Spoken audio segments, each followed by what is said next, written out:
Alice, Société ADM. Ce mois-ci, je vais aborder avec vous la thématique du bilan, vulgairement appelé bilan. Cette étape annuelle dans toutes les entreprises.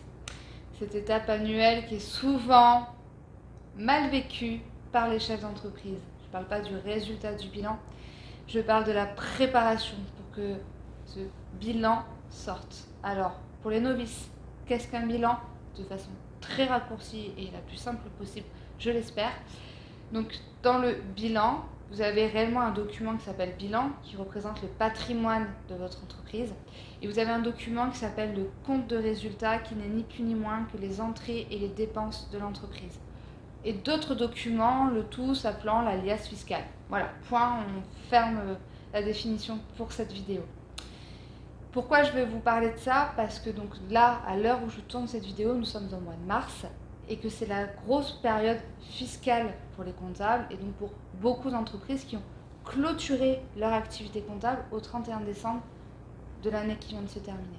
Et c'est une période pour beaucoup de nos clients qui est stressante quand c'est la première année où ils travaillent avec nous parce qu'il y a toute une année à rattraper. Je vous assure que c'est vrai. Une année à rattraper sur des tickets qui n'ont pas été transmis, sur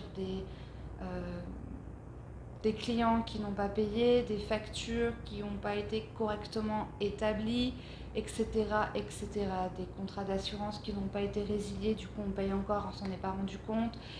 Des salariés qui sont sortis, puis en fait on n'a pas arrêté certains contrats mutuels ou autres, j'ai dit mutuels mais ou autres, etc., etc.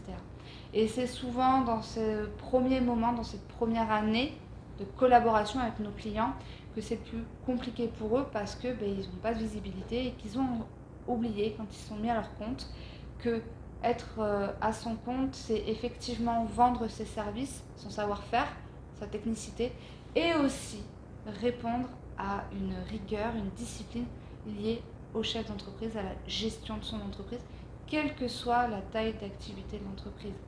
De la micro-entreprise à la TPE, je parle. Je suis toujours sur la même chose. TPE jusqu'à 10, 15 salariés. Vraiment très très petite entreprise, d'accord. Quand vous vous mettez à votre compte ou quand vous êtes à votre compte déjà, vraiment ne minimisez pas votre gestion et votre casquette de gestionnaire, de chef d'entreprise, d'accord. Faites des points régulièrement avec votre expert comptable ou le collaborateur, bien entendu, qui s'occupe de vous dans le cabinet d'expertise comptable. Demandez-lui au trimestre, au semestre, où en sont les documents manquants, où en sont les règlements de vos clients quand vous n'avez pas de logiciel en interne pour suivre ça. Voilà, abordez-le en amont de votre clôture, avant, anticipez.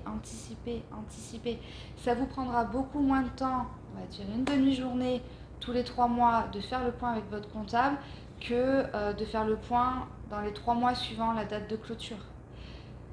Vous allez vous éviter du stress, vous allez vous éviter aussi pour certains des insomnies, de l'opacité. Mais combien je vais avoir à payer?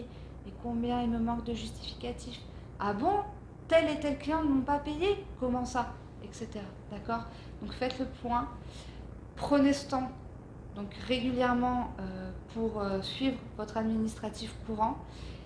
Et si vous n'avez pas le temps, investissez dans une aide. Alors que ce soit interne, un recrutement interne, d'accord, quelqu'un qui va faire que ça, ou externe, vous allez plus perdre d'argent à traiter des documents, des recherches administratives comptables demandées lors du bilan, lors de la clôture par votre expert comptable, vous-même, que si vous aviez investi dans une personne même externalisée sur toute une année où voilà, vous vous dites allez, j'externalise une journée tous les trimestres, j'ai quelqu'un qui vient me dire, qui vient chercher tout ce qui manque sur le compte d'attente. D'accord? Voilà.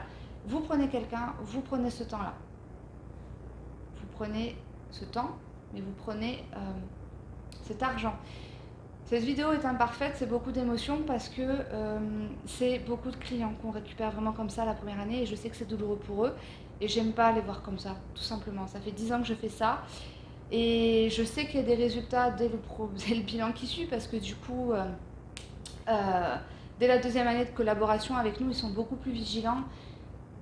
Et combien êtes-vous à rester dans cette opacité, à rester dans ce stress, parce qu'à un moment donné, vous vous êtes dit, non, ça coûte trop cher. Voilà. Donc, je vais m'arrêter là, parce que je pourrais en dire beaucoup plus. J'espère que ça pourra, chez certains, éveiller petite étincelle. Et je vous dis au mois prochain. Bye bye.